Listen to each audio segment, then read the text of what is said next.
Compound और molecule में थोड़ा डिफरेंस होता है, वो समझने की ज़रूरत होती है बहुत ज़्यादा।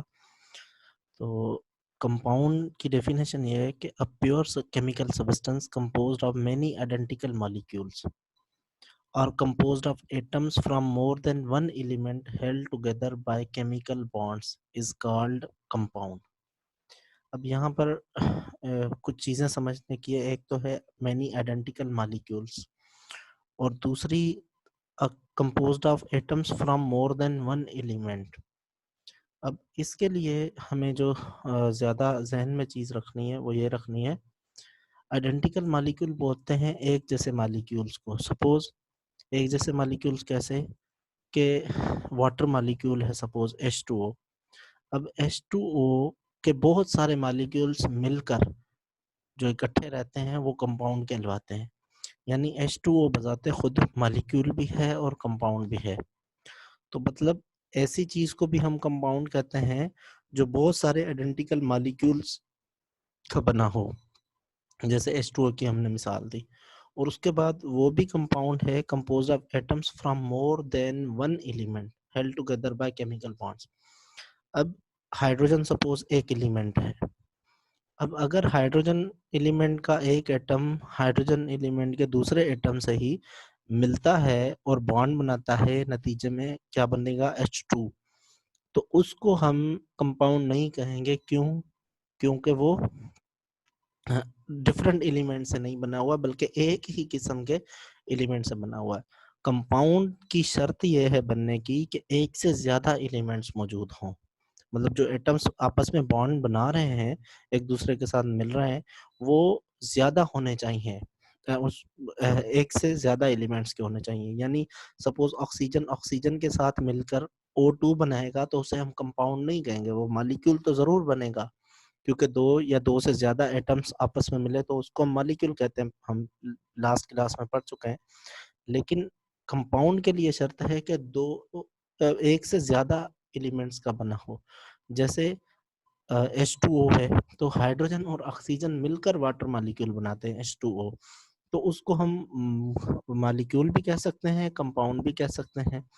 या फिर NaCl है तो सोडियम और क्लोराइड आपस में मिलते हैं और मिलकर कंपाउंड बनाते हैं।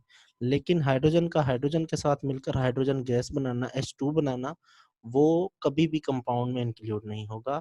या ऑक्सीजन का ऑक्सीजन के साथ मिलकर ऑक्सीजन गैस बनाना, वो कभी भी इसका पार्ट कंपाउंड में इंक्लूड नहीं होगा। या N2 है जैसे नाइट्रोजन गैस, नाइट्रोजन का नाइट्रोजन के साथ मिलना, ये कभी भी कंपाउंड नहीं कहलवाया जाएगा। ओके। उसके बाद compound, a chemical element bonded to an identical element is not a chemical compound because one element is involved but not two different elements। जो मैं हमने पहले बात की, ये वही बात कर रहे हैं कि सपोज एक केमिकल एलिमेंट है, उसका एक एटम अपने ही एलिमेंट के दूसरे एटम के साथ मिल रहा है और केमिकल कंपाउंड नहीं बनेगा उसकी शर्त में। केमिकल बॉन्डिंग होगी तो केमिकल कंपाउंड उसकी शर्त में नहीं बनेगा। क्यों? क्योंकि उनके एलिमेंट सेम है। जैसे ऑक्सीजन का यहाँ पे एग्जांपल है, हमने पहले नाइट्रोजन का भी एग्जांपल दिया, हाइड्रोजन गैस का भी एग्जांपल दिया। तो ये कभी भी कंपाउंड नहीं कहलवाए जाएंगे। इनको हम मॉलिक्यूल तो कह सकते हैं लेकिन they can not be called as compounds. अब कंपाउंड के जनरली चार किस्म होते हैं। एक होते हैं कोवेलेंट बॉन्ड्स के जरिए बनने वाले, उसको हम कहते हैं मॉलिक्यूलर कंपाउंड्स। जैसे वाटर मॉलिक्यूल है, वाटर मॉलिक्यूल को हम मॉलिक्यूलर कंपाउंड भी कहते हैं। माना वाटर पानी के जो H2 हैं, बहुत सारे H2 आपस में मिलकर रहे, क्योंकि वो कंपाउंड मॉलिक्यूल्स के बने इसलिए उनको मॉलिक्यूलर कंपाउंड्स कहा जाता है। Ionic compounds held together by ionic bonds, ionic bonds के जरिए जो है ये बनते हैं, इसलिए हम इनको आयोनिक कंपाउंड्स कहते हैं। ठीक है, जैसे सोडियम क्लोराइड वगैरह हो गया। एक होते हैं इंटरमेटालिक कंपाउंड्स, यानी मेटल्स के अंदर एक किस्म की मेटालिक बॉन्ड्स होती हैं। ये एक कंप्लीट टॉपिक है बॉन्डिंग में, केमिकल बॉन्डिंग में। जब आप पढ़ेंगे तो केमिकल मेटालिक बॉन्डिंग में आप पढ़ेंगे कि मेटालिक बॉन्ड्स किस तरह बनते हैं। तो उसमें आपको पता चलेगा कि ये किस तरह होते हैं और कौन कौन से कंपाउंड्स हैं जिनमें मेटालिक बॉन्ड्स होते हैं। अब जिनमें मेटालिक बॉन्ड्स हो उनको हम इंटरमेटालिक कंपाउंड्स कहेंगे। और चौथा होता है कोऑर्डिनेट कोवलेंट बॉन्ड्स के जरिए मिलने वाले जो कंपाउंड्स होते हैं जिनको हम कॉम्प्लेक्सेस कहते हैं। वो भी एक पूरे की पूरी डिटेल और टॉपिक है, तो उस पे भी अब जब हम पढ़ेंगे तो हमें पता चलेगा कि ये कौन कौन से कंपाउंड्स हैं जिनमें कोऑर्डिनेट कोवलेंट बॉन्ड बन रहा है। ओके, अब जनरली अगर हम कंपाउंड पे आ जाएं तो कंपाउंड जनरली दो किस्म में बना हुआ है, तकसीम होता है। एक होता है ऑर्गेनिक कंपाउंड्स, दूसरे होते हैं इनऑर्गेनिक कंपाउंड्स। अब ऑर्गेनिक कंपाउंड्स कौन से हैं? ये वो कंपाउंड्स होते हैं जो हाइड्रोजन, जिनमें हाइड्रोजन और कार्बन एक दूसरे के साथ डायरेक्टली लिंक्ड हो। हाइड्रोजन और कार्बन एक दूसरे के साथ डायरेक्टली लिंक्ड हो, उनको हम क्या कहेंगे? ऑर्गेनिक कंपाउंड्स या hydrocarbons. Hydro means indicate hydrogen, carbon indicate carbon. तो हाइड्रोजन और कार्बन आपस में एक दूसरे के साथ डायरेक्ट लिंक्ड हो तो उनको हम क्या कहेंगे? ऑर्गेनिक कंपाउंड्स या हाइड्रोकार्बन्स। और आखिर में पॉइंट जो लिखी है एंड देयर डेरिवेटिव्स, और वो कंपाउंड्स जो इन हाइड्रोकार्बन से ड्राइव हों। जैसे इनमें एक बहुत बेहतरीन एग्जांपल है कार्बन टेट्राक्लोराइड CCl4। ये एक कंपाउंड है जो एक्चुअली मतलब हाइड्रोकार्बन से ड्राइव होता है। अब जैसे कि ये ड्राइव हाइड्रोकार्बन से हो रहा है यानी ऑर्गेनिक कंपाउंड से हो रहा है, तो इनको भी हम ऑर्गेनिक कंपाउंड्स में इंक्लूड करेंगे, क्योंकि हमारी जो ऑर्गेनिक कंपाउंड्स की डेफिनेशन है वो ये है कि the compounds in which hydrogen and carbon are directly linked together and their derivatives. और उनमें से जो ड्राइव होंगे, जो हमें नए कंपाउंड्स उनमें से मिलेंगे, जो अखज करेंगे उनमें से, तो वो भी ऑर्गेनिक कंपाउंड्स में इंक्लूड होंगे। ओके, उसके अलावा बाकी जो भी कंपाउंड्स बचते हैं वो सारे के सारे इन ऑर्गेनिक कंपाउंड्स में इंक्लूड कर दिए जाएंगे। बाकी जितने भी कंपाउंड्स होंगे वो सारे के सारे इनऑर्गेनिक कंपाउंड्स में इंक्लूड। सपोज CH4 मीथेन, तो उसको हम कंपाउंड कहेंगे, तो वो हाइड्रोकार्बन होगा। ग्लूकोज जैसे C6H12O6, तो ये भी इंक्लूड हो जाएगा किसमें? ऑर्गेनिक कंपाउंड्स में, हाइड्रोकार्बन्स में। उसके अलावा जैसे H2O है, वो इनऑर्गेनिक कंपाउंड्स में इंक्लूड हो जाएगा। तो ये इस तरह की तफरीक इनमें मौजूद है। उसके बाद in general we can say that all compounds are molecules but not all molecules are compounds with exception of ionic compounds। अब इस पॉइंट का मकसद ये है कि हम जनरली ये कह सकते हैं कि जो भी कंपाउंड्स हैं वो मॉलिक्यूल्स हैं, लेकिन हम हर मॉलिक्यूल को कंपाउंड, मतलब हर कंपाउंड को हम मॉलिक्यूल कह सकते हैं, लेकिन हर मॉलिक्यूल को कंपाउंड नहीं कह सकते। मसलन H2 जो है हाइड्रोजन गैस, वो मॉलिक्यूल तो है लेकिन वो कंपाउंड नहीं है, ठीक है। और O2 वो मॉलिक्यूल तो है लेकिन कंपाउंड नहीं है। N2 वो मॉलिक्यूल तो है लेकिन कंपाउंड नहीं है। सेम तरह से हर मॉलिक्यूल को हम कंपाउंड नहीं कह सकते लेकिन हर कंपाउंड मॉलिक्यूल है।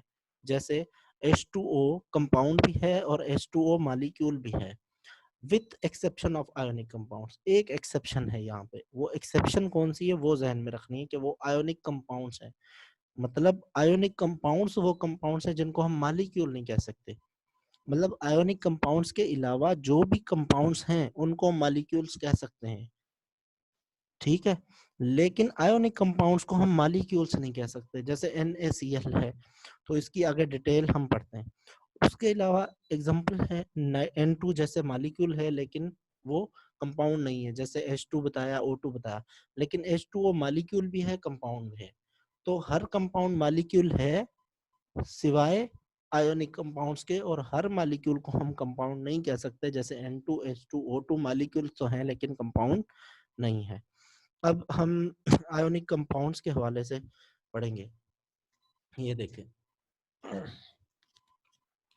अब इनको मॉलिक्यूल क्यों नहीं कह सकते, उसकी वजह है, हमने पहले भी ब्रीफ किया था कि ये देखें, एक जो सोडियम है, ये एक सोडियम हर तरफ से अटैच्ड है। यहाँ पे ये देखें, ये एक सोडियम है, इधर से भी क्लोराइड के साथ अटैच्ड है, इधर से भी 6 डायमेंशंस में अटैच हो रहा है।